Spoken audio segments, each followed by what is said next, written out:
1928 Oklahoma City. What do you remember when you were just a little boy? Well, I remember growing up in Oklahoma City. My father was from St. Louis, and my mother was from Waco, Texas, and they met in Oklahoma City. And I was the oldest of 3 children in my family. I had 2 younger sisters. And we had a typical growing up, I guess. My father was in commercial real estate, and we had a little 2-bedroom frame house that I grew up in northwest Oklahoma City. And it was a typical growing up. I went to grade school in the neighborhood, and then moved on to Harding Junior High School, and later to Central High School. Graduated from Central in 1946. My father, unfortunately, had passed away when I was 15 years old, and I had no way to go to college other than joining the military and getting the advantage of the GI Bill, which I did. And I joined the Navy. Spent 2 years in the Navy, and when I got out, I enrolled at OU and went there for 4 years and graduated in 1952. Well, let's go back a minute now. How did your parents both wind up in Oklahoma City to meet there? Well, as far as my father is concerned, he had a sister that he was from St. Louis, born and grew up in St. Louis, and he had a sister that had moved to Oklahoma City several years earlier, and she talked him into moving to Oklahoma City back in the early 1920s. Said that he had an advantage of finding a better job in Oklahoma City, and so he did. He moved there, and my mother was born in Waco, Texas, and when she was 2 or 3 years old, her parents moved to Oklahoma City. I'm not sure why they moved there, but they did, and they both met in Oklahoma City. Now, do you remember your grandparents at all? Very little. I never knew my father's parents, and as far as my mother's concerned, I never knew her father. They had moved to California, and after my grandfather died in California, and I had never met him, she came and lived with us for about a month. My grandmother, that is. And then she passed away after that. What did you guys do for fun in high school? For one thing, I was in the band, and I played trumpet in the Central High School band, and a lot of my leisure time was spent in band activities, marching at football games, marching at parades down at Main Street in Oklahoma City, things like that. Now, when you went to school at OU, did you play in the band then?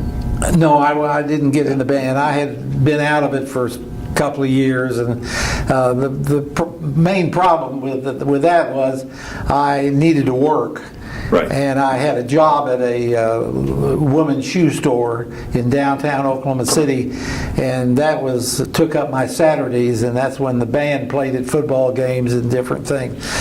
Now, you had joined the Navy before you went to OU, and that was right after World War II. Right. Okay. Now, after OU, you graduate, and it's Korean War time, and now you're going into the Army. That's right. I had gotten into the ROTC program at OU, and when I graduated, I was commissioned as a second lieutenant in the Quartermaster Corps and called to active duty. Okay, and where did you get sent? Well, it started out at Fort Lee, Virginia, near Petersburg, Virginia, south of Richmond, and went through a school there. And after that, they sent me to called Camp Chaffee, Arkansas. Later it was called Fort Chaffee. I was at Fort Smith, Arkansas.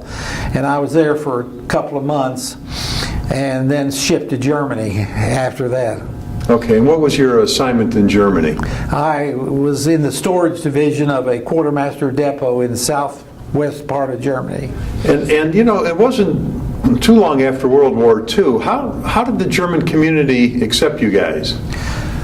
They accepted us pretty good because they had good jobs at the depot. We employed quite a number of German civilians there, and the pay that they got was better than the normal German was making on the economy.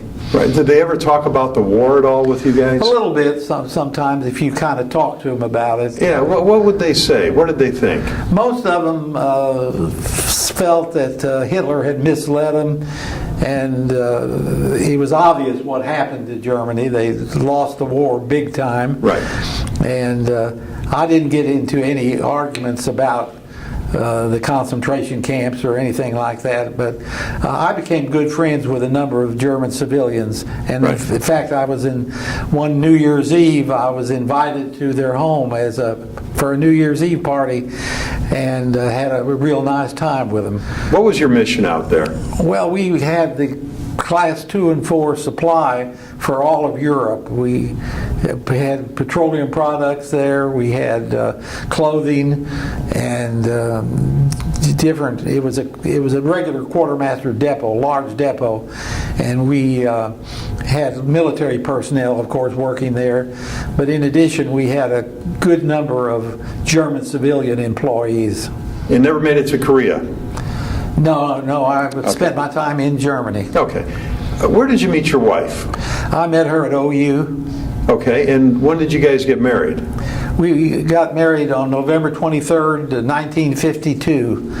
It was after I finished my assignment at Fort Lee, Virginia, and before I reported to Camp Chaffee, Arkansas, and I had 10 days leave between the two assignments. Mm-hmm. And we got married here in Dallas. Now, how come you got married in Dallas? Well, she was from Dallas, and all her Okay. family was in Dallas, and that was the appropriate place to get married. Now, she go on to Germany with you? No, she's moved back in with her parents and got a job working for Sanger Harris department store in the cosmetic department while I was overseas. Now, when you come back home, where do you guys settle down?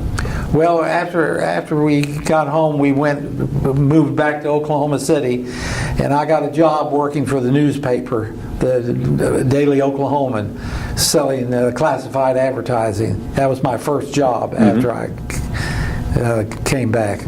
Okay, and then where were your children born? My son was born, he was the oldest. He was born in Oklahoma City, and my oldest daughter was the middle child, and she was born in Wichita, Kansas. We were living there at the time. And my youngest daughter was born here in Dallas. And what finally brought you to Dallas? I had taken a job with the Western Auto as an assistant store manager, and they transferred me to Wichita, Kansas after we'd been in Oklahoma City about a year. After I worked for them for about a year, I got a job with State Farm Insurance, working as a claims adjuster in the auto division for State Farm. And I worked for State Farm for 3 years in Wichita. Mm-hmm. And one day we came to Dallas to visit my wife's family on vacation for a week.